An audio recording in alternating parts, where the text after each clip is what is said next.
Okay right friends, నూతన సంవత్సర శుభాకాంక్షలు అందరికీ తెలియజేసుకుంటూ ఇప్పటి వరకు కూడా క్వాంటమ్ లైఫ్ యూనివర్సిటీ వ్యవస్థాపకులు బ్రహ్మర్షి న్యూటన్ గారు, బ్రహ్మ విద్వరిష్ట లక్ష్మి గారు అద్భుతమైనటువంటి జ్ఞానపరమైనటువంటి సందేశాలు మనకిచ్చారు.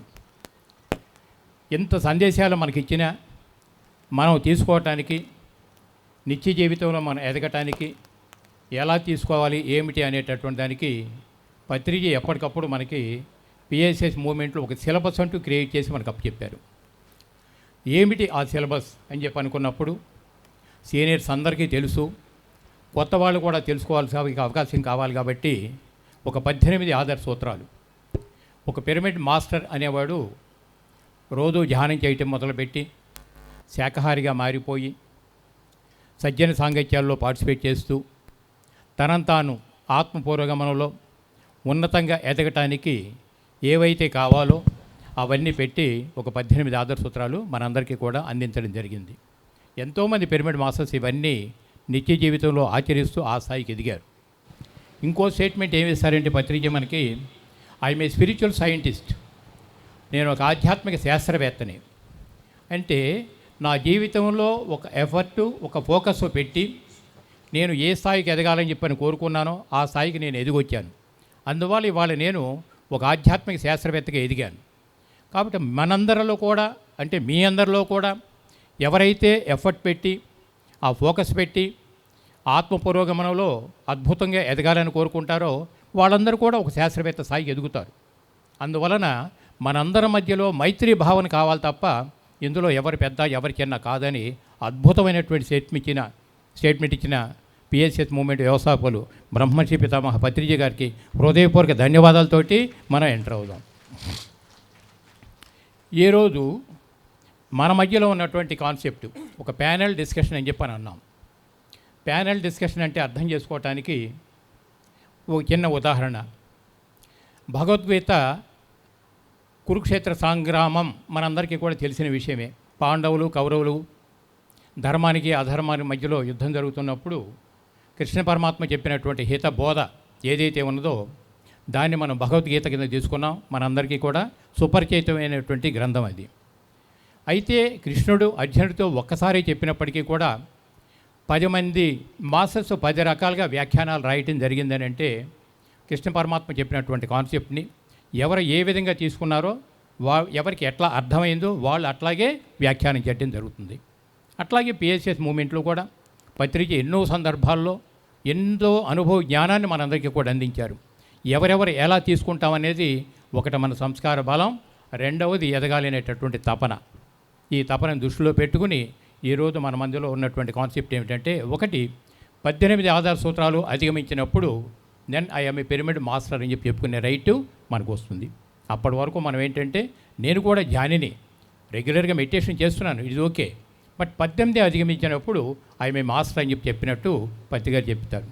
తర్వాత మరి ఆయన గమనికలో ఇంకా ఉన్నతంగా మనల్ని తీర్చిదిద్దటానికి ఏమి గమనించారో తెలియదు కానీ ప్రతి పిరమిడ్ మాస్టరు ఆచరించవలసిన విషయాలని ఒక 13 పాయింట్స్ మనకి చెప్పారు. ధ్యాన జగత్ మ్యాగజైన్లో రెగ్యులర్ ఇవన్నీ మనకు వస్తూనే ఉన్నాయి, మీరు అందరూ కూడా చదివే ఉంటారు. వాటిలో ఫస్ట్ పాయింట్ ఏమిటంటే, ఓవరాల్ పిఎస్ఎస్ మూమెంట్లో ఎవరు ఏమి చెప్పినప్పటికీ కూడా సే ఎస్ ఎస్ ఎస్ అంటే ఎస్ అనే సమాధానం తప్ప మీ నోట్ల నుండి ఒక్క నకారాత్మకమైనటువంటి శబ్దం కూడా రాకూడదని చెప్పి సెలవిచ్చారు మనకి. అంటే ఎంత గమనిక లేకపోతే ఇటువంటి స్టేట్మెంట్ పత్రిక మనకు అందించారు అనేదాన్ని దృష్టిలో పెట్టుకుని ఈరోజు మనకున్నటువంటి ఈ ప్యానెల్ డిస్కషన్స్లో ఎవరెవరు దాని మీద ఎటువంటి అభిప్రాయం వ్యక్తీకరిస్తారనేది చాలా జాగ్రత్తగా మీరు గమనిస్తే తప్ప మన ఎదుగుదలకు అది ఎలా ఉపయోగపడుతుందో మనకు అర్థం కాదు. అటువంటిది మరి ఈరోజు మన ప్యానెల్ డిస్కషన్ని భిన్నంగా ఆలోచించు, నేను ఇంతే, అలాగే సమాధానాల కోసం ధ్యానం అనేది ఎట్లా అన్న దాని మీద అద్భుతంగా ఒక 3 బుక్స్ రచించినటువంటి గ్రేట్ మాస్టర్ ప్రకృతి ఉమామహేష్. కాబట్టి ఆ భిన్నంగా ఆలోచించమంటంలోనే ఉంది మనకంతా కూడా. సృష్టి అంటేనే భిన్నత్వానికి సంకేతం. మరి అది చూసుకుని ఆయన ద్వారా ఎటువంటి సమాధానాలు వస్తాయో జాగ్రత్తగా గమనించగలిగితే మనం పత్రిజీ ఇది ఎందుకు మనకి చెప్పారనేది మనకు అర్థమవుతుంది. Then master Umamahesh. So thank you sir Jakka రాఘవరావు గారు. ఈరోజు ఎస్ అని చెప్పడానికి కొంచెం చాలా ధైర్యం చేయాల్సి వచ్చింది. ఎందుకంటే హనుమంతుడి ముందు కుప్పిగంతుల్లాగా ఉంది. సార్ వాళ్ళు గురువులాగా, మిమ్మల్ని తల్లిదండ్రులలాగా ఎప్పుడు చూసేవారు. నా జీవితంలో ఎప్పుడు ఇలా మీ పక్కన కూర్చోని మాట్లాడవలసి వస్తుంది అని అనుకోలేదు. సో దానికి ఎస్ చెప్పడానికే చాలా ధైర్యం చేయాల్సి వచ్చింది. సో టాపిక్లోకి వస్తే, ఎస్ అని చెప్పమన్నారు పత్రి సారు, బాగుంది. కానీ ఎస్ అని మనం తెలియకుండానే చాలామంది ప్రతిదానికి ఎస్ అని చెప్తూ ఉంటాం. మొహమాటంతో, ప్రతిదానికి మొహమాటంతో ఎస్ చెప్తున్నామా, నిజంగా అవగాహనతో ఎస్ చెప్తున్నామా? సారు ఎస్ అని చెప్పడానికి కారణం, దాని వెనక ఇంకొక పాయింట్ చెప్పారు.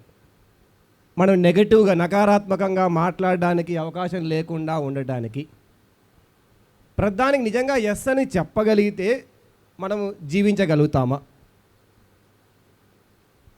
సో ఒకసారి మొదట్లో, అంటే ధ్యానం రావడానికి ముందు మొదట్లో నేను అన్నిటికీ ప్రధానికి ఓకే సార్, అలాగే సార్, ఎస్ సార్ అందరికీ అనడం మొదలుపెట్టాను అనేవాడిని. కానీ దానివల్ల చాలా సమస్యలు ఎదుర్కోవాల్సి వచ్చింది. అది మొహమాటము. ఆ మొహమాటానికి వెళ్ళి అనవసరపు పనులు, అనవసర విషయాల్లో కూడా ఏలు పెట్టి, అనవసరపు వ్యక్తుల వెంట వెళ్ళాల్సి వచ్చి చాలా ఇబ్బందులకు గురవ్వాల్సి వచ్చింది.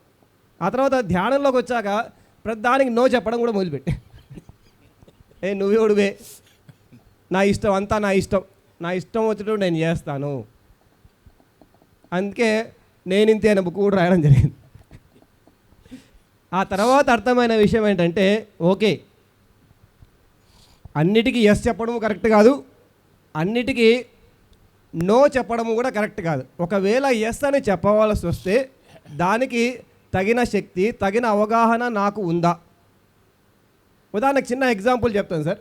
ఓంకారేశ్వర పిరమిడ్లో నేను ట్రస్టీగా వర్క్ చేస్తున్నప్పుడు బాతులు పెట్టాము. అక్కడ బాతులు చాలా అద్భుతంగా ఉన్నాయి, అందరు చప్పట్లు కొట్టారు, అవి హంసలాగా ఉన్నాయని. ఒకతను వచ్చాడు, వచ్చి చాలా అద్భుతంగా ఉన్నాయి సార్ బాతులు, నేను శ్రీలంకకి వెళ్తే అక్కడ ఎక్కడో బౌద్ధాశ్రమంలో పులులు ఉన్నాయి, మనం ఇక్కడ పులులు పెడదాం సార్ అన్నాడు. దానికి ఎస్ చెప్పమంటారా ఇప్పుడు? మనతో అవుతుందా?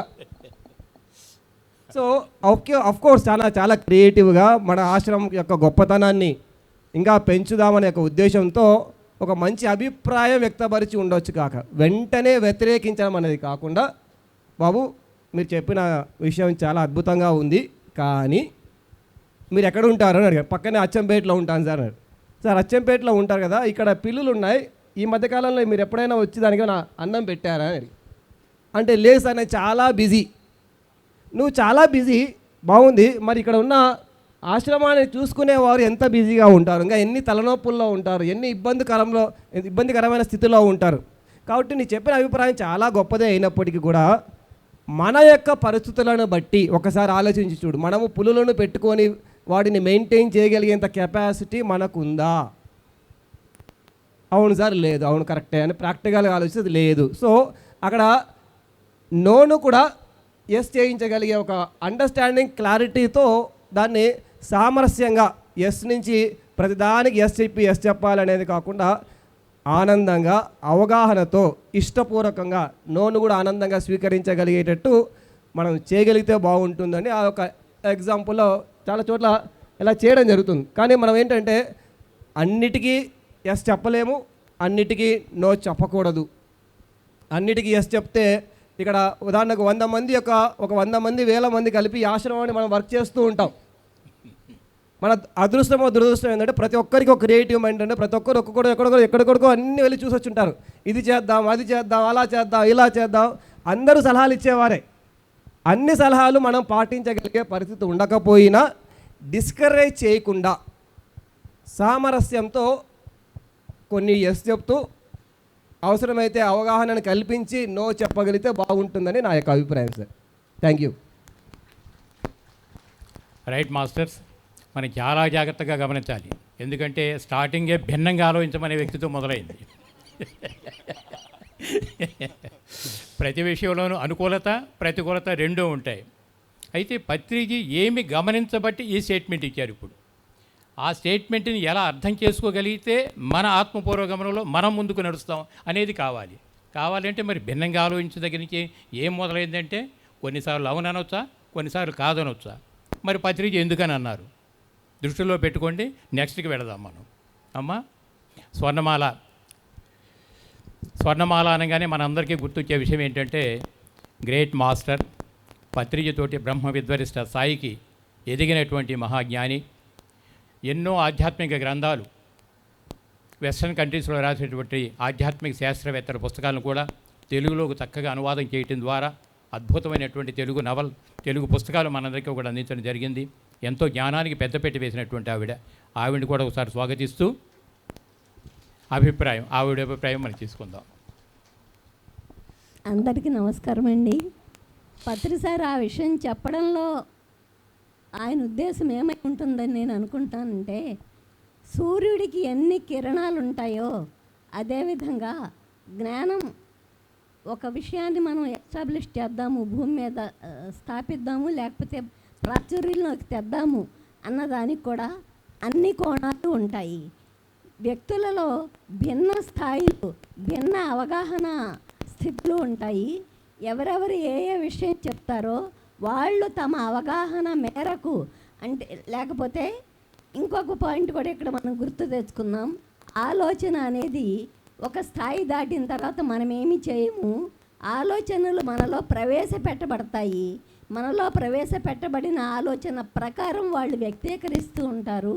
కాబట్టి దానిని మనం భౌతికమైన పరిమితులకు లేకపోతే పరిధులకు లోబడి ఇది కాదు అని మనం భావించకుండా, అది కూడా ఒక కోణం అయి ఉండవచ్చు, వాళ్ళని ఆ విధంగా చేయని అనుకుని ఎస్ అని అనమన్నారని నేను అనుకుంటున్నాను.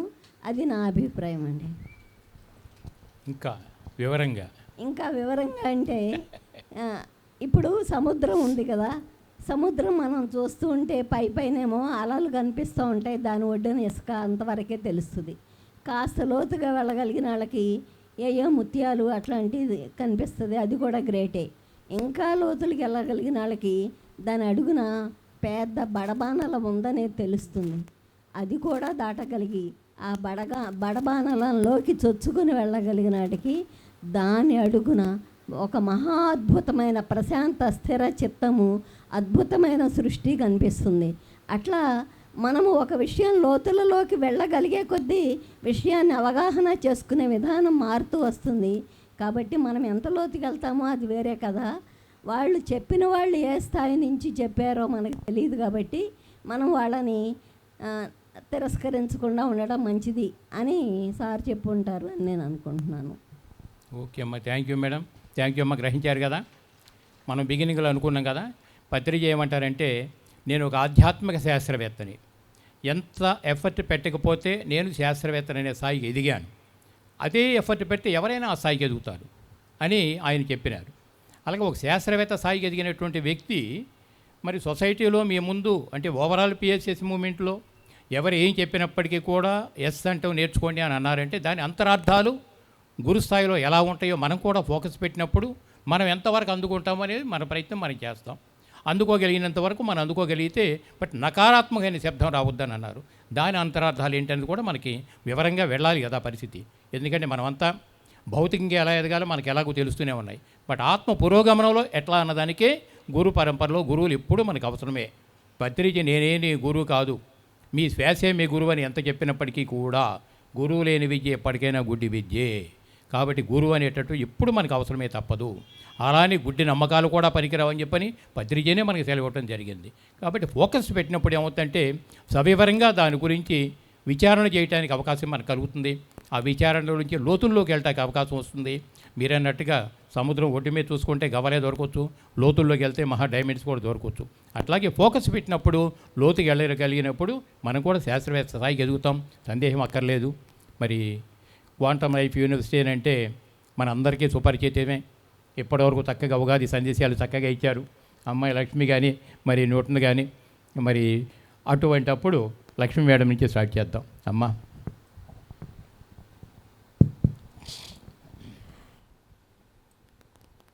రాఘరావు గారు ఇందాక చెప్పారు, శ్రీకృష్ణ పరమాత్ముడు భగవద్గీతని అర్జునుడికి యుద్ధం మధ్యలోనే చెప్పాడు. కానీ తర్వాత ఎంతోమంది వాళ్ళకి అర్థమైన విధంగా వాళ్ళు దాన్ని ఇంటర్ప్రెట్ చేశారు. సో ఇక్కడ మనం తెలుసుకోవాల్సింది ఏంటంటే, శ్రీకృష్ణ పరమాత్ముడు ఆ కురుక్షేత్ర సంగ్రామంలో కేవలం అర్జునుడికి మట్టుకే ఎందుకు ఈ బోధ చేశారు అంటే, అర్జునుడు మట్టుకే ఆయన చెప్పిన సత్యాన్ని సత్యంగా తీసుకోవడానికి సిద్ధంగా ఉన్నాడు కాబట్టి. ఒక గురువు ఏదైనా చెప్పినప్పుడు అండి, దాన్ని ఆయన స్థితిలో మనం అర్థం చేసుకుంటే అది మనకు అర్థమవుతుంది. ఇప్పుడు ఉదాహరణకి పత్రిగారు అందరినీ మాస్టర్ అని పిలుస్తారు. మాస్టర్ ఎవరికి? మిగతా వాళ్ళకి కాదు మనం మాస్టరు, మనకి మనమే మాస్టర్స్ కావాలి. మనలో ఉన్న అరిషడ్ వర్గాల్ని మనం జయించగలిగామా? మనలో మనం పరివర్తన తెచ్చుకోగలిగామా? మనలో మనం ఆ మాస్టరీని సాధించగలిగామా? అది సాధించగలిగితే మనం మాస్టరే. సో ప్రతి ఒక్కరు కూడా ఆ స్థితికి చేరుకోగలరు. ప్రతి ఒక్కళ్ళలో కూడా ఆ దివ్యత్వం ఉంది అని గుర్తించారు కాబట్టి ఆయన అందరినీ మాస్టర్ అన్నారు. తరువాత ఇక్కడ 2 కోణాలు ఉన్నాయండి. ప్రకృతి ఉమా మహేష్ గారు చాలా చక్కగా చెప్పారు. సే ఎస్ టు లైఫ్ అని చెప్పారు. పత్రి గారు సే ఎస్ అన్నారు. అంటే ఏంటి? ఇక్కడ 2 కోణాలు ఉన్నాయి. మనం ప్రాపంచికలో ఉన్నప్పుడు, ఈ ప్రపంచంలో మనం జీవిస్తున్నప్పుడు అన్నిటికీ మనం ఎస్ అని చెప్పలేము. ఎందుకంటే విచక్షణ అనేది కావాలి. ఇప్పుడు ఎవరో ఒకళ్ళు వస్తారు, వచ్చి కరుణ కరుణ కరుణ అని చెప్తారు. మీ భర్త వెళ్ళి మిమ్మల్ని బాదుతూ ఉంటాడు. అలా అని అలా బాదుతూ ఉంటే కూడా భరించమని కాదు, అది కరుణ అవ్వదు. కాబట్టి మన విచక్షణను ఉపయోగించాలి. మేము గత 25 సంవత్సరాలుగా మేము తెలుసుకున్నది ఏంటంటే అండి, మనలో చిన్నప్పుడు ఎప్పుడైతే గాయాలు ఏర్పడతాయో కొన్నిసార్లు మనము ఇతరుల ప్రేమ కోసం, ఇతరుల మెప్పు కోసం మనం ఎన్నో చేస్తూ ఉంటామండి. అంటే పీపుల్ ప్లీజర్స్ అంటారు. వీళ్ళకేంటంటే నో అనడం తెలియదు వీళ్ళకి అసలు. అన్నిటికీ పాపం ఎస్ అంటూ ఉంటారు, కానీ లోపల మటుకు నో నో నో అనుకుంటుంటారు. అంటే నో చెప్పలేరు వీళ్ళు. కాబట్టి అది వేరే స్థితి, అది గాయపడిన స్థితి. కాబట్టి ఇక్కడ పత్రిగారు చెప్పిన స్థితి ఏంటంటే అండి, అత్యున్నతమైన స్థితి. అది ఆయన చేరుకున్న స్థితి. ఎప్పుడైతే మనం ఆ స్థితికి చేరుకుంటామో అన్నిటికీ ఎస్సే అండి, ఎస్ టు లైఫ్. అలాంటి బ్రహ్మజ్ఞానులకు జీవితమే ఎస్. కష్టమా? ఎస్. నష్టమా? ఎస్. దుఃఖమా? ఎస్. సుఖమా? ఎస్. ఏదైనా కూడా సంపూర్ణంగా స్వీకరించగలుగుతారండి వారు. సో పత్రిగారు అలాంటి స్థితికి చేరమని అందరికీ సందేశం. ఇప్పుడు పత్రిగారిని అర్థం చేసుకోవాలంటే ఇంకొక పత్రిగారు అవుతే కానీ మీకు పత్రిగారు అర్థం కారు. ఇప్పుడు ఒక బుద్ధుడిని అర్థం చేసుకోవాలంటే మనం ఇంకొక బుద్ధుడు అవుతే కానీ ఆయనను అర్థం చేసుకోలేం.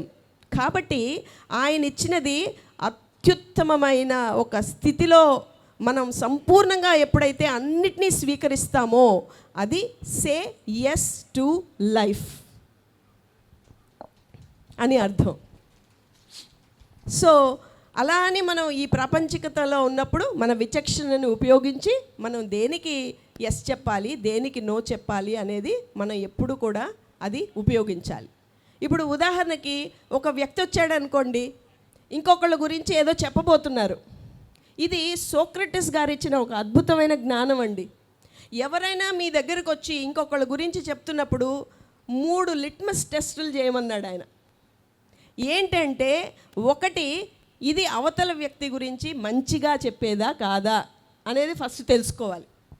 రెండో విషయం, దీని వలన నాకేమైనా మేలు జరుగుతుందా, ఇది వినడం వల్ల, ఇది తెలుసుకోవడం వల్ల. మూడో విషయం ఏంటంటే, ఇది వినడం వల్ల అవతల మనిషికి ఏమైనా మేలు జరుగుతుందా. ఈ 3 టెస్టులకు మనం పరీక్ష చేయకపోతే ఎవరైనా వచ్చి మనకి ఏదైనా చెప్పినా కూడా నాయనా దీనివల్ల నాకు ఉపయోగం లేదు, అవతల వ్యక్తికి ఉపయోగం లేదు, దీనివల్ల నాకు మేలు జరగదు, ఇతరులకి మేలు జరగదు అనేది ఎప్పుడు కూడా నాన్ ఇంటర్ఫెరెన్స్ అంటారు పత్రిజీ దాన్ని. అంటే ఇంకొకళ్ళ విషయాల్లో మనం జోక్యం చేసుకోకూడదు.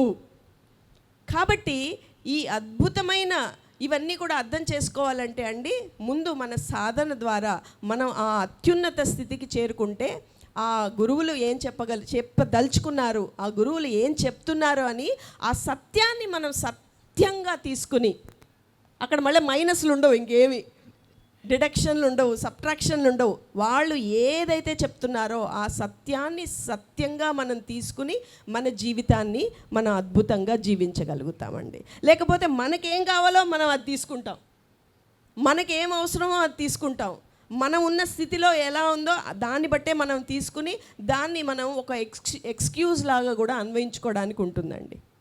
కాబట్టి అలా చెయ్యకుండా మనం ఈ ప్రాపంచిక జీవితంలో ఉన్నప్పుడు మన బుద్ధిని వినియోగించి, మన వివేకాన్ని వినియోగించి చక్కగా నిర్ణయాలు తీసుకుంటూ మన జీవితాన్ని సంపూర్ణంగా జీవితం ఎలా ఉందో దాన్ని స్వీకరించే స్థితికి మనందరము చేరుకోవాలని నేను మనస్ఫూర్తిగా కోరుకుంటున్నానండి. ధన్యవాదాలు. ఓకే అమ్మా, థ్యాంక్ యూ.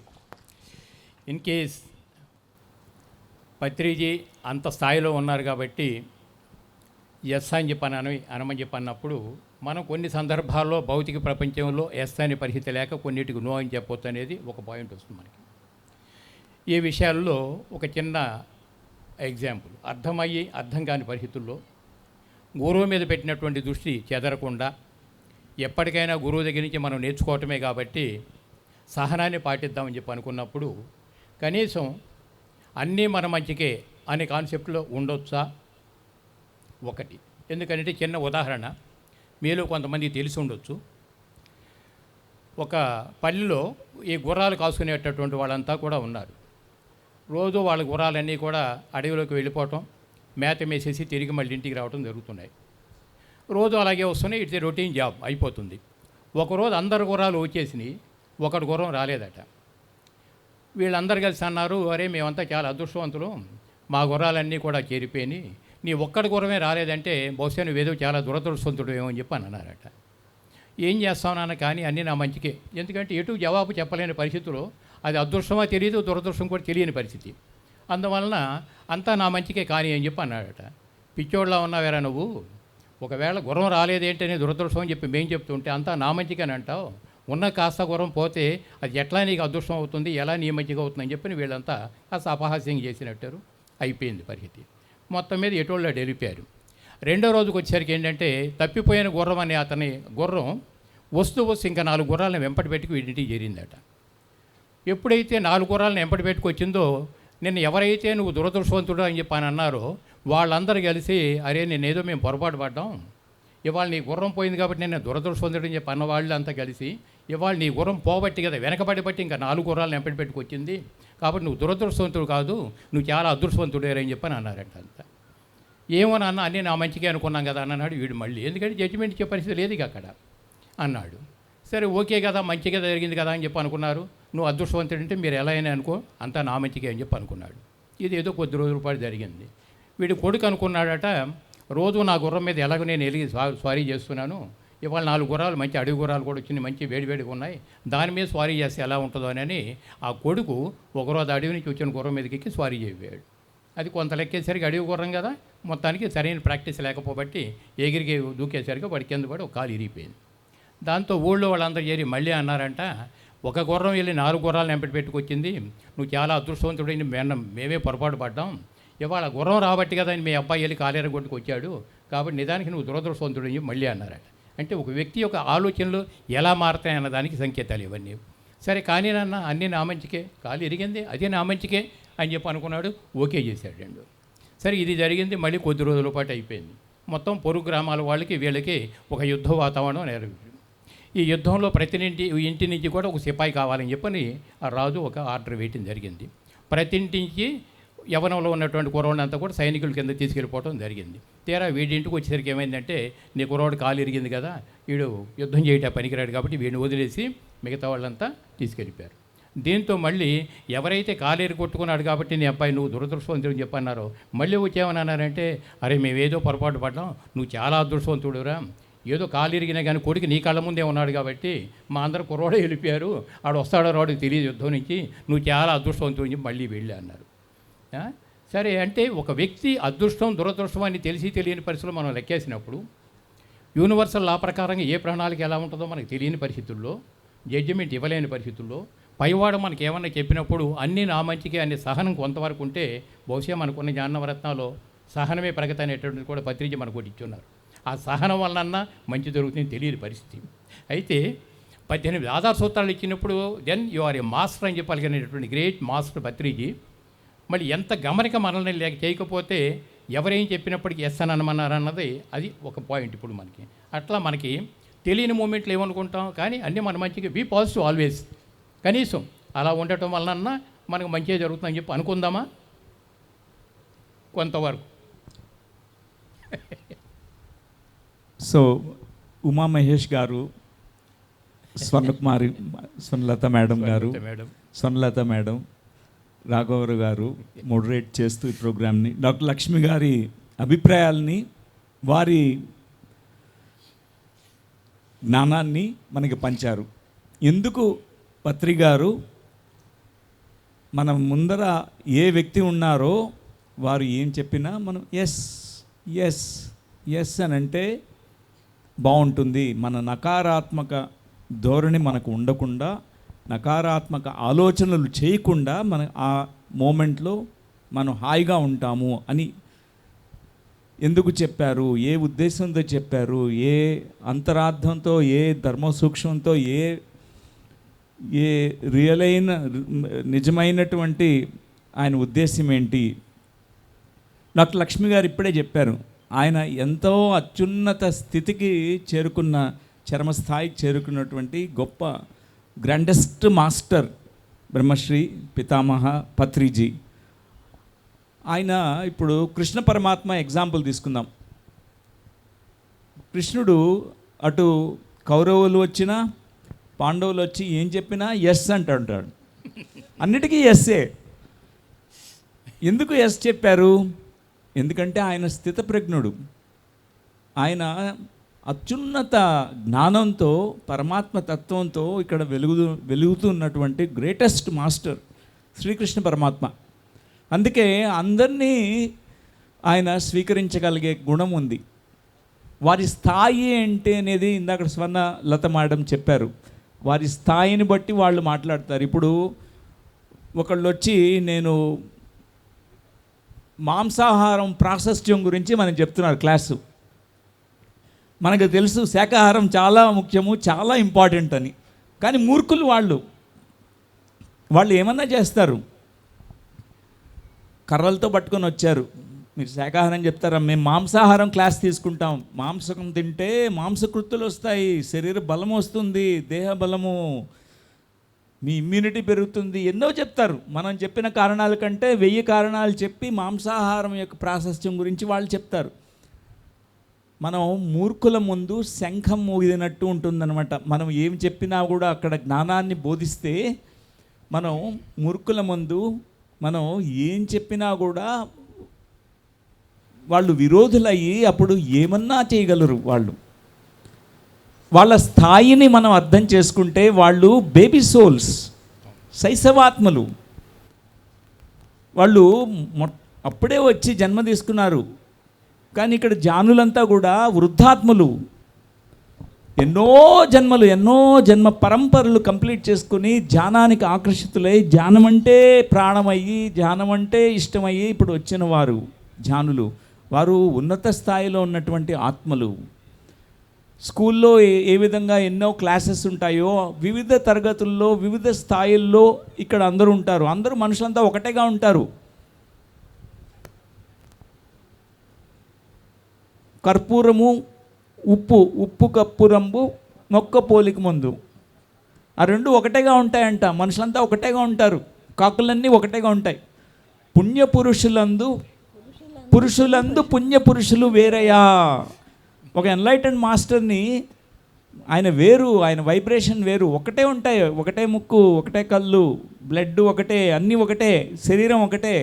లోపల వాళ్ళ స్థాయి వేరు, వాళ్ళ ఉన్నత స్థాయిలో ఉండేవాళ్ళు. ఒక జెన్ గురువు దగ్గరికి ఆ వీధిలో ఉన్నటువంటి వాళ్ళంతా కూడా కర్రలతో కొట్టడానికి వచ్చారంట. ఎందుకంటే అక్కడ ఒక యువతి గర్భవతి అయింది, కానీ భయం వేసింది. ఆమెని గర్భం చేసినటువంటి ఆ యువకుడు గురించి చెప్పడానికి ఒకళ్ళతో ఆమె ప్రేమలో పడింది, గర్భం దాల్చింది. ఆ విషయం చెప్పలేక భయపడి ఏం చెప్పిందంటే, ఆ వీధిలో మధ్యలో ఉన్నటువంటి ఆ జన్ గురువు నాకు గర్భం చేశాడు అని చెప్పారు. ఆమె అసత్యం చెప్పింది, అబద్ధం చెప్పింది. వాళ్ళంతా కర్రలు పెట్టుకుని వచ్చారు, తిడుతూ ఉన్నారు ఆయన్ని. వాళ్ళు చెప్పారు, ఎందుకు తిడుతున్నారండి చెప్పండి అంటే ఆయన చెప్పారనమాట, నువ్వు ఈ యువతికి గర్భం జాలించావు, గర్భం చేశావు, అనర్థం చేశావు, ఇలా చేసావు, అలా చేసావు అని తీర్పునిచ్చి చాలా ఆయన్ని దూషిస్తున్నారు. అప్పుడు ఆయన ఆహా ఓహో అలానా అన్నారనమాట. అప్పుడు అవునా అవునా అవునా ఎస్ ఎస్ అవును అవును అవునా అన్నారనమాట క్వశ్చన్గా. అవునా అంటే వాళ్ళు కొన్ని దెబ్బలేసి ఆమెని ఆయన ఇంట్లో పెట్టారు. నా ఇక్కడే ఉండు నువ్వు, ఈయన గర్భం చేశాడు కదా, ఆ యువతని కూడా ఆ ఇంట్లో పెట్టారు.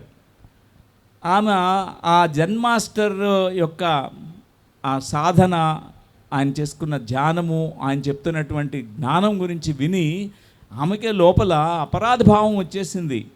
నేను ఎంత తప్పు చేశాను, ఎంతో తప్పు చేశాను అని చెప్పి ఆవిడ ఒకరోజు నిర్ణయం తీసుకుంది, నేను వెళ్ళి మా తల్లిదండ్రులకి మా బంధువులందరికీ కూడా నిజం చెప్పేస్తాను, సత్యం చెప్తాను. వెళ్ళి చెప్పింది, జన్ గురువు కాదు నాకు గర్భం చేసింది, ఆ యువకుడు పక్క ఊర్లో ఉన్నాడే, ఆ యువకుడు ఇక్కడికి అప్పుడప్పుడు వస్తుంటాడు, వాడితో ప్రేమలో పడ్డాను, భయంతో నేను అబద్ధం చెప్పాను, ఈయన గర్భం చేశాడు అని చెప్పి. అంటే వాళ్ళంతా ఇప్పుడు చాలా బాధపడ్డారు, ఎంతో రిగ్రెట్ అయిపోయారు. వాళ్ళకి చాలా బాధ కలిగి మళ్ళా వచ్చారు, అందరూ కలిసి వచ్చి జన్గురువుతో, మాకు తెలియక మిమ్మల్ని ఇలా అన్నాము, మీరు కాదు గర్భం దాల్చింది, ఏమకి గర్భం చేసింది వేరే యువకుడంట అని అన్నప్పుడు అవునా అన్నారు.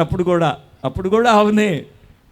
ఆయన కృష్ణ స్థితిలో ఉన్నటువంటి మాస్టరు, కానీ అందరినీ ఏ స్థాయిలో ఉన్నారో అర్థం చేసుకున్నారు. అక్కడ మనం ఎవరి స్థాయిలో ఉంటే వాళ్ళు అలాంటి మాటలే మాట్లాడతారు.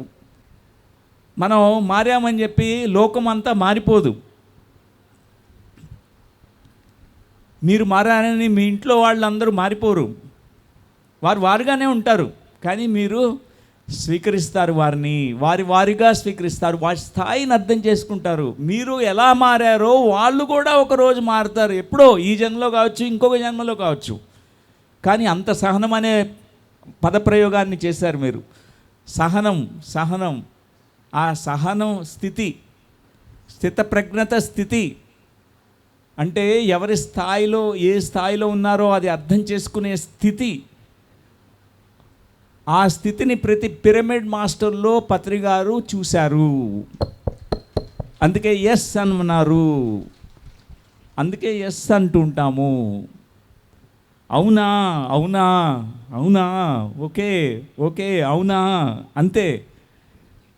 మనం ఆ మూర్ఖులతో మనం ఎంత విభేదించినా కూడా మన టైం వేస్ట్. అక్కడ ఆ టైంని వేరే దగ్గర వినేవాళ్ళ దగ్గర పెట్టాలి.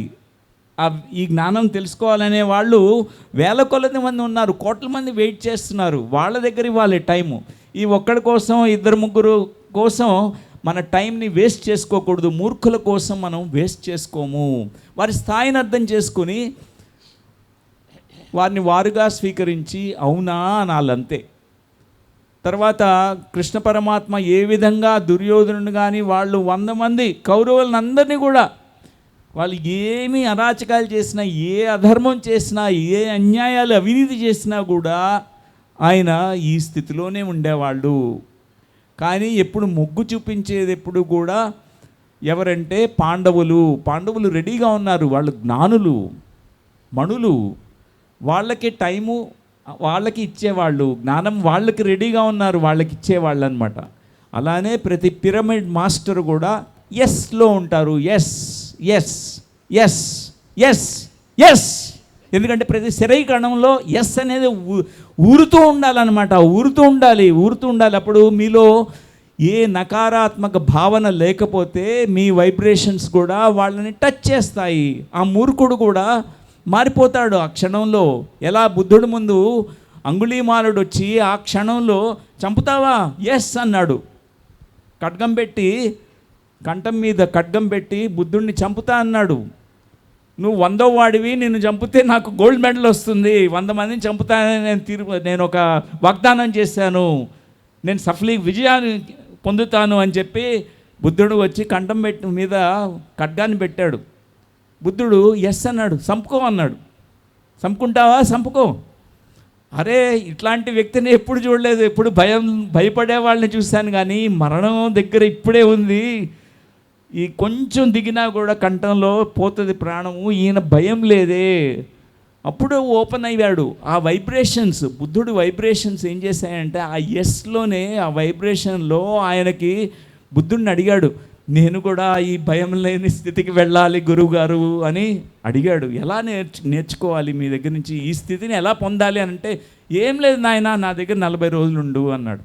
40 రోజులు ధ్యాన సాధన చేయించాడు. అంగుళీమాలుడు గొప్ప బుద్ధుడయ్యాడు. ఆయన ఆ జన్మలోనే గొప్ప బుద్ధుడయ్యాడు. ఎలా అయ్యాడు? బుద్ధుడు ఎస్లో ఉన్నాడు కాబట్టి. పత్రిగారి ఉద్దేశము, ఎస్ యొక్క ఉద్దేశం ఇదే. ప్రతి పిరమిడ్ మాస్టర్ కూడా ఎస్లోనే ఉండాలి. Yes yes yes. ఎందుకంటే ఇక్కడ ధర్మము అధర్మము రెండూ ఉంటాయి. అధర్మం చేసేవాళ్ళలో ఎంతో అజ్ఞానం ఉంటాయి. అజ్ఞాన ఛాయలు ఫుల్గా ఉంటాయి. వాళ్ళ అజ్ఞానం కమ్మిపోయింది. వాళ్ళ చుట్టూరా అసత్యంతో ఉంటారు. వాళ్ళ సత్యం లేదు, తెలియదు ఇంకా. కానీ వాళ్ళతో మనం వెళ్ళి ప్రతిఘటించి వాళ్ళు విరోధులుగా అయ్యి వాళ్ళతో, ఆ మూర్ఖులతో మనం ఏమీ చేయక్కర్లేదు. వాళ్ళ టైం వచ్చినప్పుడే వాళ్ళు నేర్చుకోవడానికి రెడీ అవుతారు. కానీ అక్కడ ఎస్ అన్న వైబ్రేషన్ మనం రిలీజ్ చేసినప్పుడు వాళ్ళలో పెను మార్పు జరుగుతుంది. మన సహనమే అందరికీ చూపిస్తుంది. ఎంత సహనంతో ఎన్ని ఎదుర్కొంటున్నారో, ఎంత సహనశీలులు వీరు ఈ మాస్టరు అని వారిలోనే, అందరిలో కూడా ఆ మార్పు రావడానికి ఆస్కారం ఉంటుంది అని నేను ఇది అభిప్రాయపడుతున్నానండి. Thank you.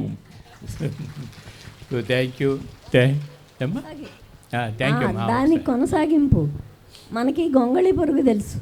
ఆ గొంగళి పురుగు మన గోడ మీద ఉంటే ఎంతో చిరాగ్గా ఉంటుంది, కానీ దాన్ని భరిస్తేనే దానిలోంచి సీతాకోక చిలుక వస్తుంది. అలా నకారాత్మక ధోరణిని భరిస్తూ ఉంటేనే తప్పనిసరిగా వారిలో పరివర్తన అనేది వస్తుంది. తిరస్కారంతో ఏది జరగదు.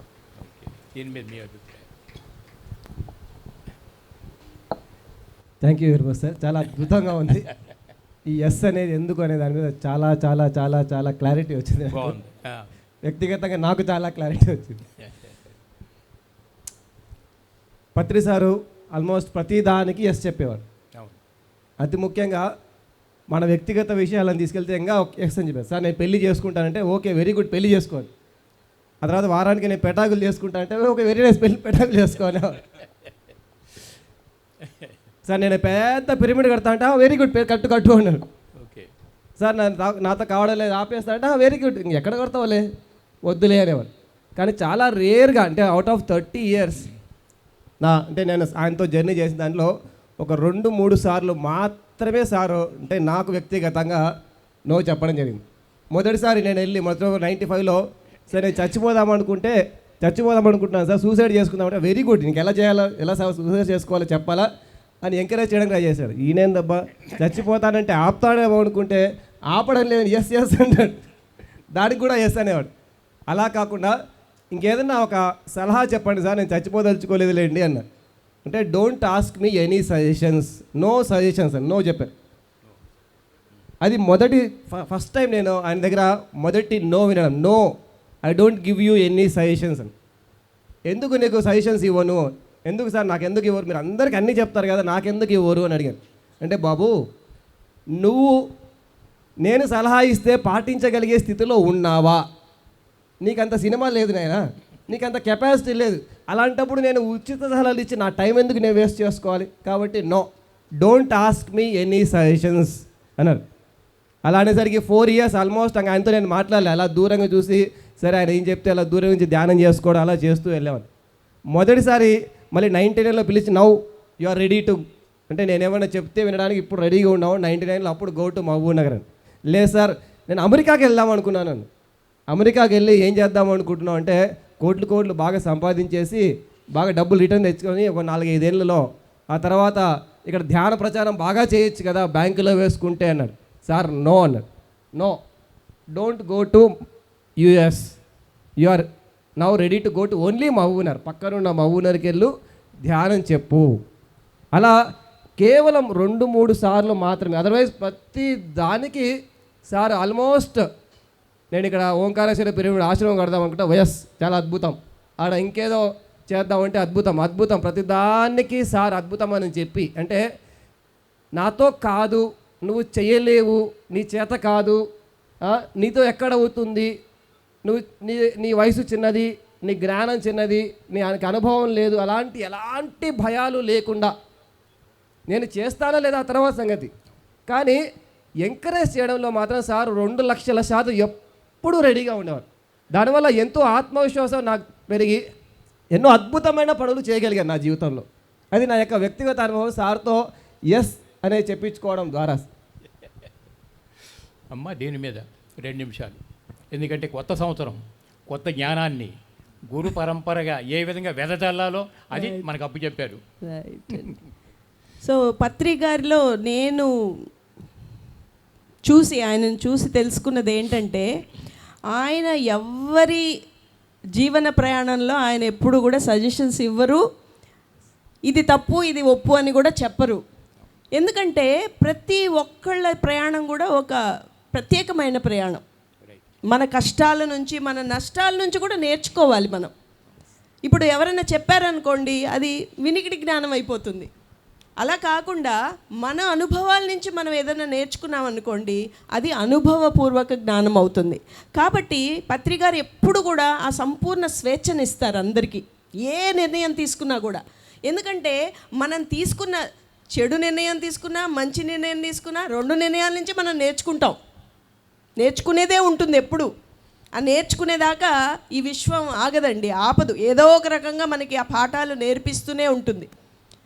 ఒక చిన్న ఉదాహరణ చెప్తాను. మొట్టమొదటిగా అప్పుడు చాలామంది తక్కువ మంది ఉండేవారు, ఎవరు లేరు మొట్టమొదట్లో. అప్పుడు న్యూటన్ గారు ఒక నిర్ణయం తీసుకున్నారు, ఈ మెడికల్ MBBS అయిపోగానే MD అయిపోగానే ప్రపంచమంతా చుట్టి ఈ జ్ఞానాన్ని పంచాలి అన్నారు. నేను కరెక్ట్గా అప్పుడు నా PG ఇంకొక 6 నెలలు అయితే అయిపోతుంది, నాకు కూడా MD వచ్చేస్తుంది. కానీ పత్రి గారికి ఏంటి అది చేయడం ఇష్టం లేదు, కానీ ఏం మాట్లాడలేదు. కానీ న్యూటన్ గారు ఎప్పుడైతే చెప్పారో ప్రపంచమంతా తిరగాలి మనము, ఈ జ్ఞానం అందరికీ అందచేయాలి అన్నప్పుడు నేను ఆలోచించాను, ఈ 6 నెలలు నాకు ముఖ్యమా? ఈ 6 నెలలు నేను వెయిట్ చేస్తే నేను కూడా MD డిగ్రీ వచ్చేస్తుంది నాకు. కానీ ఈ 6 నెలలు కాదు, న్యూటన్ గారు చేసిన ఈ మహాసంకల్పంలో ప్రతి క్షణం కూడా విలువైందని చెప్పి ఆ 6 నెలలు పడేశాను, ఆ డిగ్రీని వదిలేసేసి న్యూటన్ గారితో ప్రయాణం చేయడం మొదలుపెట్టానండి. అప్పుడు పత్రి గారు ఎప్పుడు చెప్పలేదు నాకు అది చేయొద్దని, కానీ ఎంత ఆనందపడ్డారంటే వచ్చి ఇది నువ్వు చేయడానికి, ఇది నీకు దీనికోసం నువ్వు వచ్చావు అని చెప్పి ఎంతో ఆనందపడ్డారు. కాబట్టి ఎప్పుడు కూడా మనము ప్రతి ఒక్కళ్ళ ప్రయాణం కూడా అర్థవంతమైన ప్రయాణమే. అండ్ ఒకటేంటంటే మనం ఇందాక న్యూటన్ గారు చెప్పారు, మీరందరూ కూడా వృద్ధాత్మలు లేకపోతే ఉన్నతాత్మలు. ఆ ఉన్నతాత్మలు ఈ బాలాత్మలను అర్థం చేసుకోగలుగుతాయి, కానీ ఈ బాలాత్మలు ఉన్నతాత్మల్ని ఎక్కడ అర్థం చేసుకుంటాయండి? కదా. ఓకే. అలా మనం ఊహించడం కూడా చాలా తప్పు, వాళ్ళు మనల్ని అర్థం చేసుకోవాలని చెప్పి. ఎందుకంటే మనము వాళ్ళని అర్థం చేసుకునే స్థితిలో మనం ఉన్నాము కాబట్టి వాళ్ళు కూడా మారుతారు, వాళ్ళు కూడా నేర్చుకుంటారు. మనం కూడా కొన్ని జన్మల క్రితం అదే స్థితిలో ఉన్నాము అని తెలుసుకున్నప్పుడు మనం అందరినీ వారుగా స్వీకరించగలుగుతాము. రైట్ అమ్మా, ధన్యవాదాలు. అయితే వీటికంటే ముందు పత్రిజీ మనకి కొన్ని సింగిల్ స్టేట్మెంట్స్ ఇచ్చేవాళ్ళు. ఓవరాల్ మూమెంట్లో నీకు ఎక్కడ ఏ సన్నివేశంలో ఎవరు జరిగినప్పటికీ కూడా ఇప్పుడు ఎందాక ఎస్ అని చెప్పి ఎలా అయితే మనం అనుకున్నామో యాక్సెప్ట్ యాజ్ ఇట్ ఈజ్ అనేది కూడా మనకు ఒక స్టేట్మెంట్ ఇచ్చారు కదా. యాక్సెప్ట్ యాజ్ ఇట్ ఈజ్, బహుశా 2 నిమిషాలు దాని మీద కూడా. ఇప్పుడు మనము ఒక భర్త ఉన్నాడు, లేకపోతే భార్య ఉంది, భర్త ప్రవర్తన ఇలా ఉంది. ఇప్పుడు మనము వాళ్ళని వాళ్ళుగా స్వీకరించలేదనుకోండి, ఏం జరుగుతుంది? మనకే కదా దుఃఖం. ఆ పక్క వ్యక్తిని మనం మార్చడానికి ప్రయత్నిస్తాం, దుఃఖంలోనికి లోనవుతాం. వాళ్ళు మారకపోతే ఇంకా దుఃఖానికి లోనవుతాం. కాబట్టి ఇవన్నీ కూడా అవతల వ్యక్తి ఇలా ఉండాలి, ఇలా ఉండకూడదు, ఇవన్నీ కూడా ఏంటంటే మన అజ్ఞానం నుంచి మనకి దుఃఖాన్నే కలుగచేస్తున్నాయి. కాబట్టి ఎప్పుడైతే ఈ యాక్సెప్టెన్స్ అనేది, అంటే ప్రతి ఒక్కరిని వారుగా స్వీకరించడం, ప్రతి పరిస్థితిని దానిగా స్వీకరించడం. ఇందాక మీరు చెప్పారు ఆ కథ, ఆ కథలో చేతగాక అతను అలా ఉండలేదండి, సంపూర్ణ శరణాగత స్థితిలో ఉన్నాడను. ఏది జరిగినా నా మంచికే, ఇది గుర్రం పోయినా నా మంచికే, గుర్రం వచ్చినా నా మంచికే, కొడుకు కాలు ఇరిగినా నా మంచికే అని ఆ సంపూర్ణ శరణాగత స్థితిలో ఉండి అన్నిటినీ స్వీకరించాడు. కాబట్టి వాళ్ళు పరమానందంలో ఉండగలుగుతారండి. ఇంకా వాళ్ళకి దుఃఖం ఎక్కడ? కరెక్ట్. బ్రహ్మానంద స్థితి, పరమానంద స్థితి. కాబట్టి ఆ స్థితిలో ఉండాలని అన్నిటినీ స్వీకరించండి, అందరినీ వారుగా స్వీకరించండి అనే ఒక చక్కటి సూత్రాన్ని పత్రి గారు చెప్పారని నేను అభిప్రాయపడుతున్నాను. ఓకే అమ్మ, బాగుంది. అంటే గురువు మీద మనం ఫోకస్ ఎప్పుడైతే మనం పెట్టుకుంటామో ప్రతిదీ నా మంచికే, గురువు ఏం చెప్పినప్పటికీ నా మంచికే. అందుకని ఆయన ఏం చెప్పారంటే ఓవరాల్ పిఎస్ఎస్ మూమెంట్లో ఎవరేం చెప్పినప్పటికీ కూడా చేయస్మని అన్నారు. బట్ మూమెంట్ కంటే భిన్నంగా ఉండేటటువంటి వాళ్ళు ప్రజలు ఏంటనేది మనకు అక్కర్లా. ఇప్పుడు మనకు కావాల్సింది ఏంటంటే పిఎస్ఎస్ మూమెంట్లోకి ఎంటర్ అయిన తర్వాత పత్రిజీని గురువుగా కొంతవరకు మనం స్వీకరించగలిగి ఆయన ఇచ్చినటువంటి ఆదర్శ సూత్రాలు జాగ్రత్తగా స్టడీ చేసి ఏం చెప్తున్నారు, ఏం చెప్పినా మన ఆత్మోన్నతికే కదా అనే పరిస్థితుల్లో ఉండి గురువు నాకంటే భిన్నంగా లేరు అనుకోగలిగినప్పుడు మనం అవుతాం. ఇది ఒకటండి, గురువుని నమ్మడం ఒక స్థితి, కానీ గురువు చెప్పిన సత్యాన్ని అనుభవపూర్వకంగా తెలుసుకోవడం అది ఇంకా అత్యున్నతమైన స్థితి. అప్పుడు మనకి ఏం మంచో మనకే తెలుస్తుంది. అప్పుడు మన జీవితాన్ని మనం ఆ సత్యం మీద ఆధారపడి మనం చక్కగా జీవించగలుగుతాం. అందుకని నేర్చుకునే వాళ్ళలో కూడా కొంతమంది చూసి నేర్చుకుంటారట, కొంతమంది విని నేర్చుకుంటారట, కొంతమంది అనుభవంలోకి వస్తాయి కానీ నేర్చుకోలేరట పరిస్థితి. అది వాళ్ళ స్థాయి. బట్ ఎలా ఉన్నప్పటికీ కూడా చెప్పటం మన ధర్మం. అందుకని పత్రిక ఆనాటికి ఈనాటికి కూడా చెప్పు, నీ డ్యూటీ అయిపోయింది. వాళ్ళు మారతారా లేదా ఏమిటనేది ఎవరి స్వేచ్ఛ వాళ్ళకు ఉంది ఇక్కడ. కాబట్టి వాళ్ళు ఎలా ఉన్నప్పటికీ కూడా వాళ్ళని గౌరవించాల్సిన పద్ధతి మనకు ఉంటుంది. ఇప్పుడు మన ఇంట్లోనే మనకు ఉన్నారు, మన పిల్లలు ఉండొచ్చు, మనం ఎన్నో చెప్తాం, కొన్ని వాళ్ళకి నచ్చవచ్చు, కొన్ని నచ్చపోవచ్చు. బట్ ఏది కండిషన్గా నువ్వు చేయడానికి వీల్లేదు. నువ్వు చెప్పావు, నీ డ్యూటీ అయిపోయింది. మరి వాళ్ళ స్వేచ్ఛ వాళ్ళకి ఇవ్వగలిగి ఉండాలి. అలా ఇవ్వగలిగినప్పుడే మనం సే ఎస్. మన పిల్లలు ఏదైనా కాని పని చేస్తుంటారు, బాబు తప్పు నాన్న, అది మంచిది కాదేమో, అయిపోయింది. తర్వాత వాడు అదే చేస్తాడు. ఏంటంటే వాడికి ఏ అనుభవం కావాలో, బట్ ఆ వాడి అనుభవంలో వాడు వెళ్ళిపోతుంటారు. అందువలన ఆ సర్వానికి తెలిసిన వ్యక్తి కాబట్టి సే ఎస్ అని అంటాం. యాక్సెప్ట్ యాజ్ ఇట్ ఈజ్ అనేది ఎప్పుడైతే వస్తుందో దీనికంటే ఇంకో అడుగు పైకి ఎత్తినప్పుడు సే ఎస్ అనేది వచ్చిందేమోనని అనుకుందామా? అనుకుందా అంతే నాన్న? దీని మీద ఇక్కడ ఇంకొక మాట కూడా ఉందండి. వాళ్ళకి నచ్చిందో లేదో అన్నది కూడా కాదు, వాళ్ళ పరిణామ స్థితి, పరిణతి స్థాయి మీద ఆధారపడి వాళ్ళ అభిప్రాయం, ఆలోచన ఉంటుంది. ఇప్పుడు సపోజ్ నేను యూనివర్సిటీలో పనిచేస్తున్నాను, యూనివర్సిటీలో నా స్టూడెంట్కి ఇచ్చిన సలహా నా ఇంట్లో 2వ తరగతి చదివే నా కొడుకున్నాడు, అదే సలహా వాడికి ఇస్తే వాడికి పనికిరాదు కదా. అందుకని నా కొడుకైనా సరే అతని పరిణతి స్థాయిని బట్టే అతని విషయాన్ని స్వీకరించగలుగుతాడు. ఆ విషయాన్ని మనం ఎవరికి వాళ్ళు అర్థం చేసుకోగలిగితే అక్కడ ఫ్రిక్షన్ అనేది ఉండదు. ఓకే అమ్మ, థ్యాంక్ యూ. దీని మీద ఉమామహేశ్వరరావు. ఇక్కడ చాలామంది స్వీకరించడం, యాక్సెప్టెన్స్ అంటే నేను ఆల్రెడీ బాగా అడ్జస్ట్ అవుతున్నాను అనుకుంటూ ఉంటారు. అడ్జస్ట్మెంట్ అంటే లోపల చాలా రెడీగా ఉన్నాను, ఏదో ఒక రోజు కిందేసి కొడదామని. అలా కాకుండా ఆ స్వీకరించేటప్పుడు ఇక్కడ ఆనందం ఉందా? ఆనందం లేదు అంటే మనం ఏదో ఒక రోజు రెడీ అవుతాం తన్నడానికి, కొట్టడానికి, ఆ రివర్స్ అవ్వడానికి. సో ఆ స్వీకరించడానికి మనం కొంతగా ప్రయత్నం చేయాల్సి ఉంటుంది. కొద్దిసేపు ధ్యానం చేసి కొద్దిసేపు కొన్ని పుస్తకాలు చదివి మన మైండ్ని మనం ప్రిపేర్ చేసుకొని, ఎస్ ఈ వ్యక్తి జన్మతః లక్షణం ఇది. ఉదాహరణకు ఒక కుక్కనో, ఒక ఆవునో, ఒక గేదెనో ఉంటుంది. దానికి జన్మతః కొన్ని లక్షణాలు ఉంటాయి, అది ఎప్పటికీ మారదు. అలాగే కొందరు వ్యక్తులు మారడానికి రెడీగా ఉండరు. వారు ఇంకొక 100 జన్మలో, ఇంకొక 100 సంవత్సరాలు అలాగే ఉంటారు అని తెలిసినప్పుడు వారు అలాగే ఉంటే మనం ఎలా ఉండాలి? మనం ఆనందంగా అదే వ్యక్తి దగ్గర ఉండవలసి వస్తే మనల్ని మనం ఎలా ప్రిపేర్ చేసుకోవాలి అన్నది మనం ఆలోచించగలిగితే తప్పనిసరిగా దాని గురించే భిన్నంగా ఆలోచించు అని అంటే నన్ను నేను మొదటగా యాక్సెప్ట్ చేయగలిగేవాడిని కాదు. ఈ మిగతా వాళ్ళని అందరినీ స్వీకరించేవాడిని. మొదటగా నాకంటే నేనే కోపం, అంటే నా మీద నాకే కోపం ఉండేది. నేను అది సాధించలేదు, నేను సార్లాగా నేను లేను. నాకు చాలా కోపం వచ్చేది సార్ని చూసినప్పుడు అంతా. నాకు అసూయ, ద్వేషం కలిగేది. నేను ఎప్పుడు సార్ ఏమో ధ్యానంలోకి వచ్చిన 4-5 ఏళ్ళకే చాలా పెద్ద మాస్టర్ అయిపోయాడు, నేను 30 ఏళ్ళైనా ఇక్కడే ఉన్నాను, నా బతికేంది ఇలా అయిపోయింది ఎప్పుడో సార్ అనుకునేవాడు. ఆ తర్వాత ఓహో సారు ఎన్నో జన్మలు, ఇందాక సార్ ఎన్నో వేల జన్మల యొక్క తపో ఫలితం వల్ల సార్ అలా ఉన్నారు. నేను ఈరోజు మొదలుపెట్టా, మేబీ ఆయనను ఇన్స్పిరేషన్గా తీసుకోవచ్చు నేను. కానీ అది పోటీ కాదు, కంపారిజన్ కాకూడదు, అది డిగ్రేడింగ్ కాదు, అంటే ఇన్ఫీరియారిటీ కాంప్లెక్స్కి గురి చేసుకోకూడదు. నేను ఇన్స్పిరేషన్ తీసుకోవాలి. దీనికోసం ఎన్నో పుస్తకాలు బాగా ఉపయోగపడ్డాయి. ఆ పుస్తకాలు చదవడం వల్ల ఓకే నన్ను నేను మొదటగా ఎలా స్వీకరించాలి, నన్ను నేనే స్వీకరించలేకపోతే ఇక్కడ ఉన్న జనాలు నేను స్వీకరిస్తాను.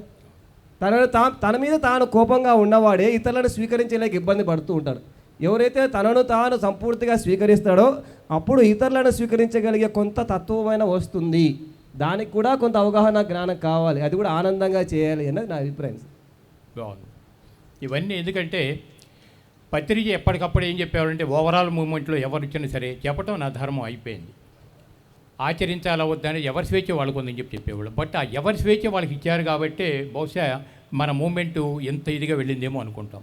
భారతదేశంలో ఉన్నటువంటి ఆధ్యాత్మిక సంస్థలన్నీ కూడా సెంట్రలైజ్డ్గా ఉన్నాయి except PSS movement. PSS movement అంతా కూడా డీసెంట్రలైజ్ పాలసీలు ఎదిగింది. ఎందుకని డీసెంట్రలైజ్ పాలసీలు పెట్టారు? 1-2 సందర్భాల్లో మన సలహా ఇవ్వడం కూడా జరిగింది, సార్ మనకు కూడా సెంట్రలైజ్ ఉంటే బాగుంటుందని. కానీ ఆయన ఒప్పుకోలేదు, మొత్తం డీసెంట్రలైజ్. ఎందుకంటే ఎవరి సంస్కార బలాలు ఏ స్థాయిలో ఉంటుందో మన ఊహకు అందే కావు. కాబట్టి చెప్పటం మన ధర్మం, చెప్పేద్దాం. అందుకోగలిగిన వాళ్ళు అందుకుంటారు, అందరూ బ్రహ్మర్షులే అని చెప్పని అన్నారు. అంటే ఇట్స్ ఏ బ్లెస్సింగ్ ఫర్ గురువు. ఆయన దగ్గర నుంచి వచ్చి మనకు వచ్చే బ్లెస్సింగ్ అది అంతే. ప్లస్ ఆ బ్లెస్సింగ్ని మనం బేస్ చేసుకుని ఏ విధంగా ఎదగాలనేటటువంటిది ఎవరి స్వేచ్ఛ వాళ్ళకి అలా ఉంది పరిస్థితి. అందువల్లనే ఓవరాల్ పిఎస్ఎస్ మూమెంట్లో ఎవరేం చెప్పినప్పటికీ కూడా ఎవరికి ఏ అనుభవం కావాలో వాళ్ళకి అదే కావాలి. మనకి చెప్పిన కొన్ని సందర్భాలు మారిపోవచ్చు. అందువలన ఎస్ అని అంటే అయిపోతుందని చెప్పుంచారేమోనని కొత్త సంవత్సరం సందర్భంగా చివరిగా ఒక మాట యాడ్ చేద్దాం అనుకుంటుంది ఎస్ అని చెప్పడానికి. చెప్పను. సో ఎస్ అని చెప్పాల్సి వచ్చినప్పుడు ఒక 2 విషయాలు ఉన్నాయి ఇక్కడ. ఇది ఆ చెప్పే వ్యక్తికి మనకి మధ్యలో వ్యక్తిగతమైన విషయమా, ఇది ఆర్గనైజేషన్ మ్యాటరా? ఆర్గనైజేషన్ మ్యాటర్లో మనకు హక్కులు లేవు అన్నిటికీ ఎస్ చెప్పడానికి. ఇది ఒక 10 మంది కలిపి డిస్కస్ చేసుకొని 10 మంది ఆలోచనలను టేకప్ చేసుకొని అది ఓటింగ్ పద్ధతితో ఆర్ అండర్స్టాండింగ్ మీద చేయాల్సి ఉంది. మీ వ్యక్తిగతం, నా వ్యక్తిగతం అనుకోండి. నా వ్యక్తిగతం అనుకోండి, నా అంతరాత్మ ప్రబోధాన్ని నేను వినాలి. అప్పుడు నేను ఎవరి మాట వినాల్సిన అవసరం లేదు, నాది నా ఇష్టం, నేను ఇంతే. కానీ అది మీ వ్యక్తిగతం అయితే నాకు వీలైతే కొద్దిగా ఉచిత సలహా ఇచ్చి నమస్తే సార్ అది మీ ఇష్టం, ఆ తర్వాత మీ ఇష్టం, మీ లైఫ్ మీ ఇష్టం అని చెప్పి వదిలేయచ్చు. But when it comes to organizational matter, దానికంటూ కొన్ని కండిషన్లు ఉంటాయి. దానికంటూ మనం కొన్ని సిద్ధాంతాలు పెట్టుకొని ఆ సిద్ధాంతాలు ఉదాహరణ మన 18 ఆదర్శ సూత్రాలు ఉన్నాయి. ఆ ఆదర్శ సూత్రాలకు అనుగుణంగా ఉంటే ఎస్. అంటే ఇక్కడ వితిన్ దిస్ ప్రెమిసెస్, బయట ఎవరి ఇష్టం వారిది. మా ఇంటికి వెళ్తే నేను ఏమైనా చేయొచ్చు, కానీ ఈ పిరమిడ్లో ఇక్కడ నేను ఏదైనా చేయాల్సి వచ్చినప్పుడు ఈ సిద్ధాంతానికి అనుగుణంగా ఉంటేనే నేను ఎస్ అని చెప్పడానికి నాకు ఒక అర్హత, కానీ ఇలా ఒక 10 మంది యొక్క ఒపీనియన్తో ఎస్ అని చెప్పవచ్చు అన్నది నాకు ఆలోచన. ఓకేనా? రైట్. ఇందాక అమ్మా ఏదైనా కూడా మన పురోగతికి, ఇతరుల పురోగతికి కారణభూతమవుతుందో దానికి ఎప్పుడూ ఎస్ చెప్పొచ్చండి. ఇంకోటి ఏంటంటే పిఎస్ఎస్ఎం మూమెంట్లో ఎన్నో ఆర్గనైజేషన్స్ ఉంటాయి. అక్కడ ఒక గురువు వెళ్ళిపోగానే అంతా చెప్పబడిపోతుంది. కానీ ఇక్కడ చూడండి, ఈ సంపూర్ణ స్వేచ్ఛ ప్రతి ఒక్కరికి ఎదగడానికి ఆయన ఎంత స్వేచ్ఛనిచ్చారంటే ఇవాళ ఆయన వెళ్ళిపోయిన తర్వాత కూడా ఒక విప్లవం, ప్రతి ఒక్కళ్ళు కూడా ఒక పత్రిజీలాగా తయారయ్యి ఇంతకుముందు ఎన్నడూ జరగని విధంగా శాకాహార ర్యాలీలు కానివ్వండి, ప్రోగ్రామ్స్ కానీ చేయడం అనేది ఇది ఒక అద్భుతం. ఎందుకంటే ఆయన ప్రతి ఒక్కళ్ళలో ఆ పత్రిజీ శక్తిని నింపి వెళ్ళారు. కాబట్టి ఇంత అద్భుతం, ఇంత ఆధ్యాత్మిక విప్లవం జరుగుతోంది ఇక్కడ. ఒక్కసారి మరి ఆ పత్రిజీ గారికి ఈ యొక్క అద్భుతమైన సృష్టికి ఒకసారి మనందరం కూడా ధన్యవాదాలు తెలుపుకుందామండి. ఓకే అమ్మ, చాలా సంతోషం. థ్యాంక్ యూ అండి. ఇవన్నీ గమనించగలిగే పత్రిజీ గారు ఎంత నాన్ అటాచ్మెంట్లో ఆయన ఉండేవాళ్ళంటే, ఆయన్ని ఒక సందర్భంలో ఏదో అడిగితే భూమి మీదకి వచ్చిన పర్పస్ ఫుల్ఫిల్ చేసుకున్నామా లేదా, ప్రయత్నం లోపం లేకుండా పని చేయగలిగితే ఎవరి పర్పస్ వాళ్ళు ఫుల్ఫిల్ చేసుకుంటారు. అలాగే ఎంత పెద్ద మూమెంట్ విస్తరించినప్పుడు మరి మన మూమెంట్లో ఎవరైనా ఏమన్నా అన్నప్పుడు ఎస్ అని అన్నారు. ఆయన ఎస్ అని అనబట్టే ఈరోజు ఇంత విస్తృతమైనటువంటి పరిస్థితుల్లో పిఎస్ఎస్ మూమెంట్ విస్తరించిందేమో తక్కువ టైంలో అని చెప్పి మనకు అనిపిస్తుంది. మరి నూతన సంవత్సరం సందర్భంగా ఓవరాల్ పిఎస్ఎస్ మూమెంట్లో మరి రంగారావు గారు ఫస్ట్ ఫోన్ చేసి అడిగినప్పుడు కాన్సెప్ట్ ఏం తీసుకుంటారో నాకైతే తెలియదండి, అది కూడా మీకే వదిలేస్తున్నాం. మరి మెంబర్స్ అయితే మాత్రం ఇలా ప్రకృతి ఉమా మహేష్, స్వర్ణలత మేడం, మరి మీతో పాటు డాక్టర్ న్యూటన్, లక్ష్మి ఉంటారని చెప్పినప్పుడు మంచి గ్రూప్ అయితే ఇచ్చారు.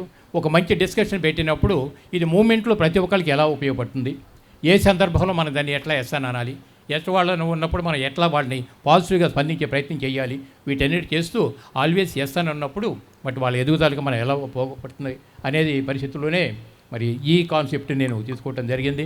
బట్ అవకాశం ఇచ్చినటువంటి రంగారావు గారు కానీ ట్రస్ట్ సభ్యులు వారికి, మరి మీతో పాటు కలిసి ప్యానెల్ సెషన్లో పార్టిసిపేట్ చేసినందుకు భాగ్యం మాకు కల్పించినప్పుడు మీకు అందరికీ ఇంతవరకు సహనంగా ఉన్నటువంటి మిత్ర బృందం అందరికీ కూడా మరొకసారి నేను ధన్యవాదాలు తెలియజేసుకుంటూ, మూమెంట్లో పత్రిజీ మనకి ఇవ్వనటువంటి జ్ఞానం అంటూ లేదు. అన్ని కోణాల్లో ఒక వ్యక్తి ఆత్మపూర్వగమనానికి ఏదైతే కావాలో మొత్తం వెదజల్లి వెళ్ళిపోయాడు ఆయన. ఎవరు ఎలా తీసుకుంటామనేది మన మీద ఆధారపడింది తప్ప ఇంకా ఆయన దగ్గర ఎక్కడ మనకేం లేదు, మొత్తం ఇచ్చేశారు ఆయన మనకి. కాబట్టి ఎదుగుదలకు మనకి ప్రతి వ్యక్తికి నిచ్చే జ్ఞానం, సజ్జన సాంగత్యం, స్వాధ్యాయం అనేటటువంటి దృష్టిలో పెట్టుకుని ప్రతి ఒక్కళ్ళు ఆ స్థాయికి ఎదగాలని చెప్పని అవకాశం కల్పించిన పత్రిజీకి మనందరికీ మరొకసారి ధన్యవాదాలు తెలియజేసుకుంటూ, so thank you very much.